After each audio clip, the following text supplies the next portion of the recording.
on, if you did Fed time, then you remember the Feds magazine. Had a lot of juicy information.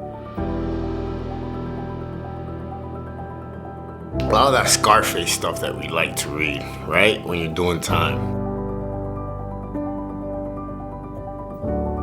Mr. Martinez, aka Alpo, did an interview in prison with the Feds magazine where he talked about killing his close friends because he thought they were cutting into his cells.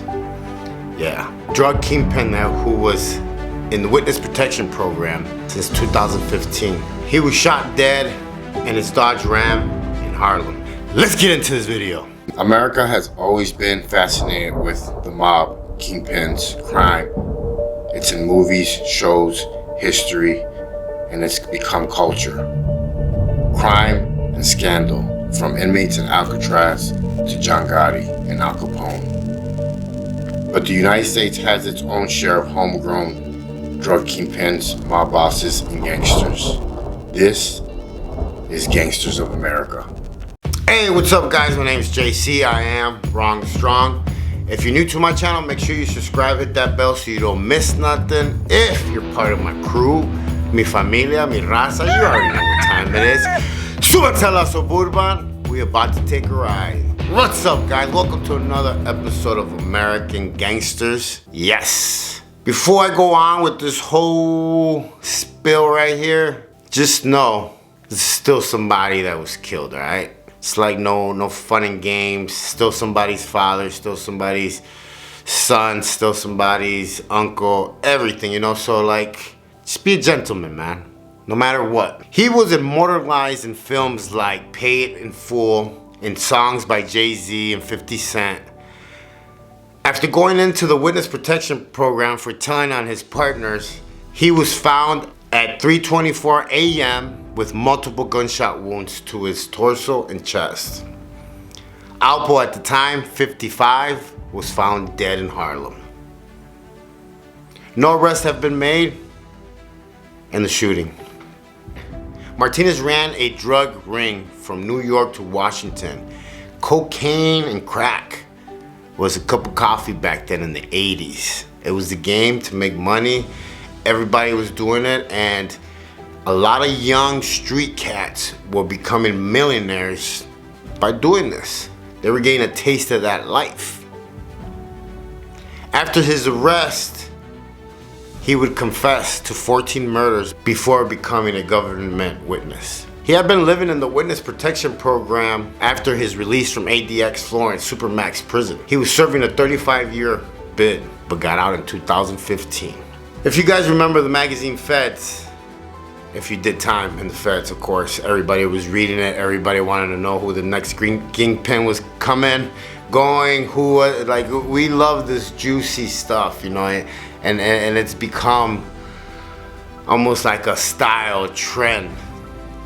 He did an interview with Feds magazines where he talked about, you know, killing his homeboy, killing people because he got thinking that they were cutting into his cells or, you know, stabbing them in the back. When you're making that much money, that's usually how you start to think. In the 1980, Harlem was a bloody war. Harlem was like worse than going to war. People were getting killed. I mean, not only were a lot of these drug dealers fighting each other, also, you know, made men were fighting each other. The mafia were fighting. It was New York in the 80s. Yeah. Harlem, yeah, they get down. They get down. But everybody said it, you know, in danger as soon as you return to your old stomping grounds. Sometimes that's all you know. It's just where you know how to come back to. But, you know, I seen a lot of guys in the Feds, I guess, get out after they would testify on people, catch new cases, and come back. Can't expect different results doing the same thing over and over again. It's called insanity. You can't go back to the neighborhood and expect a different result. You can't go back to the game knowing that you did something against the rules of the game and expect a different result. No matter how tough you are, it doesn't matter. There's always somebody tougher, bigger, stronger, waiting to make a name for themselves. Waiting to say, yeah, I did that. Don't lie to yourself. Please do not lie to yourself and think that you could go back and be okay. You can't. For one, if you're really from the streets, you already know that the youngsters, they're trying to be you now. So you don't fit in the picture no more. You're old. You're old news. Nowadays it's skinny jeans, Tech 9s, and long hair. Our time is done. What we have to do now is actually help these kids not spend the rest of their life in prison and show them that there is a better way. That they can make money in other ways instead of selling drugs and trying to kill each other. Because that's what we're doing. We're killing each other, telling on each other, getting each other locked up, getting each other killed. Somebody has to be the bigger man and start stepping up and telling these kids, man, that it's not the way to be. It's a dangerous job. I'm not gonna lie. I get a lot of hate mail. A lot. I just delete it and move on because I don't waste my time on that.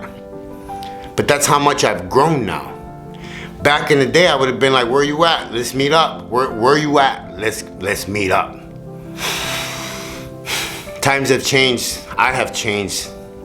I say that today I am a real gangster because I take care of my family. I care for my friends. And I do what's right.